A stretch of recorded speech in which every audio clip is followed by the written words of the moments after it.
Mbaye John, vous avez la parole. Aïssata Tall Sall se prépare.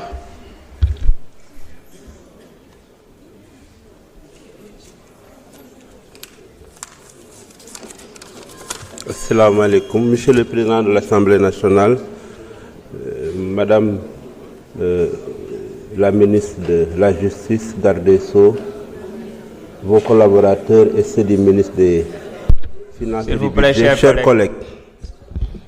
Madame le ministre, je vous encourage parce que vous héritez d'un département extrêmement important mais difficile. Dans un pays démocrate, j'en veux pour preuve l'ensemble des préoccupations qui ont été évoquées par nos collègues. Madame le ministre, je vais vous partager les miennes. Ces préoccupations du secteur sont liées, à mon avis, à deux ordres. L'accès aux fonctions judiciaires ainsi que leurs conditions d'exercice.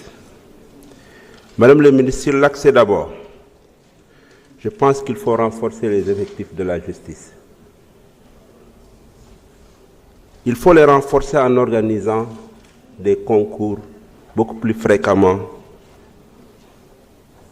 au niveau de la magistrature, au niveau du barreau, au niveau des notaires, mais également des huissiers de justice.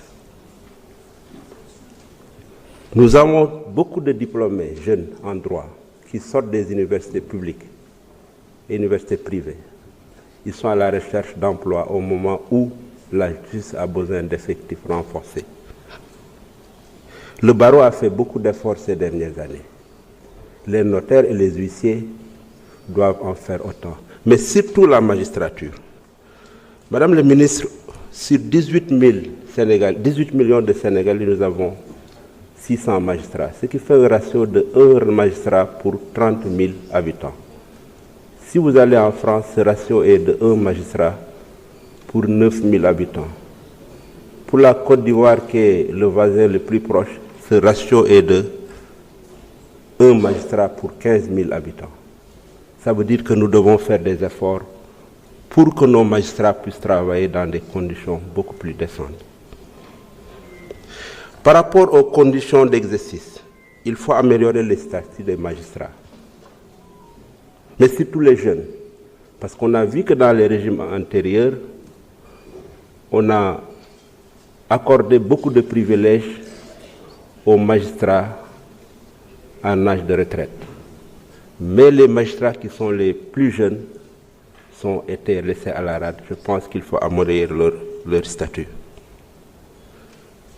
Il faut également renforcer les moyens de travail, que ce soit les moyens matériels.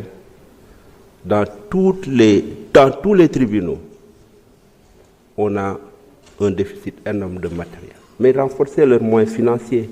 Si nous voulons lutter contre la corruption, nous devons mettre certains fonctionnaires à l'abri du besoin, en les mettant dans des conditions de performance, en les jugeant et en les sanctionnant positivement et négativement. Madame le ministre, beaucoup l'ont dit, les réformes. Le président de la République, dès son arrivée au pouvoir, a lancé les assises de la justice. Nous attendons les conclusions. Mais nous pensons que nous devrons supprimer le parquet pour couper tout lien direct avec le ministère de la Justice. Madame le ministre, en droit, la liberté est le principe, la détention est l'exception. Mais dans la pratique pénale récente dans notre pays, les mandats de dépôt sont devenus systématiques. Même s'il y a des contestations sérieuses, même s'il y a des garanties suffisantes de représentativité, on envoie les gens en prison. Je pense que nous devons revoir les conditions où on envoie les gens en mandat de dépôt. On voit même des procureurs s'opposer à des décisions de mise en liberté accordées par les juges d'instruction. Nous pensons que pour une justice indépendante, nous devons revoir cette disposition. Si nous voulons avoir une justice indépendante, équitable et efficace, nous devons la libérer du poids du pouvoir politique qui pèse sur elle. Madame le ministre, la Constitution de notre pays pose le principe de l'existence et de l'indépendance du pouvoir judiciaire.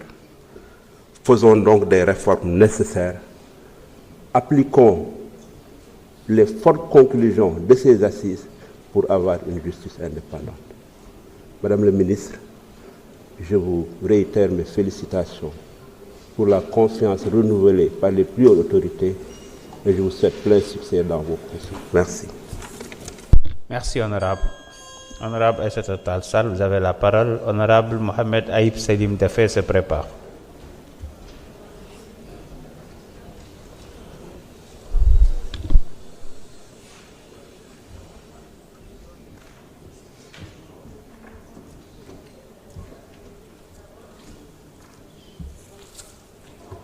Je vous remercie, Monsieur le Président. Monsieur le Président, Madame le Ministre, honorables collègues. Monsieur le Président, c'est toujours avec beaucoup de sérénité et beaucoup de calme que je parle de la justice, pour être moi-même un acteur de cette maison. Et nous le savons, nous, les professionnels de la justice, nous savons que le devoir des juges, c'est de rendre la justice. Et nous savons que leur métier, c'est de dire le droit.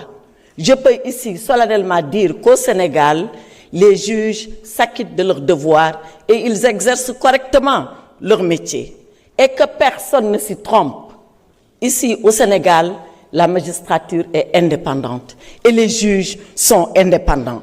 Et dans le silence de leur office et de leur bureau, les juges, tous les jours, font leur travail dans l'anonymat le plus total. Et ils ne sont soumis qu'à l'autorité de la loi et à leur conscience. Ici, au Sénégal, je le dis et je le répète, aucune puissance, ni d'argent, ni d'intérêt, ni politique, ni administrative n'est une autorité sur le juge.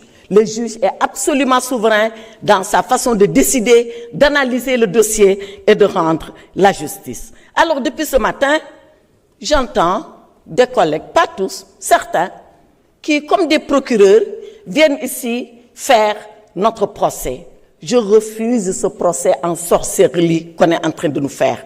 Je le refuse parce qu'il n'est fondé sur rien, que sur des accusations gratuites qui vont tomber dès que le vent de la justice et de la vérité va se lever. Je voudrais dire à ces faux procureurs qui appellent à un procès, soit, allons-y au procès.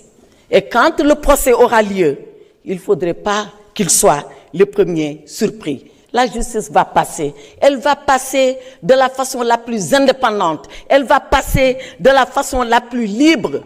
Et ainsi, quand le juge verra les dossiers, quand il les examinera, quand il saura distinguer le vrai du faux, qu'est-ce qui va se passer?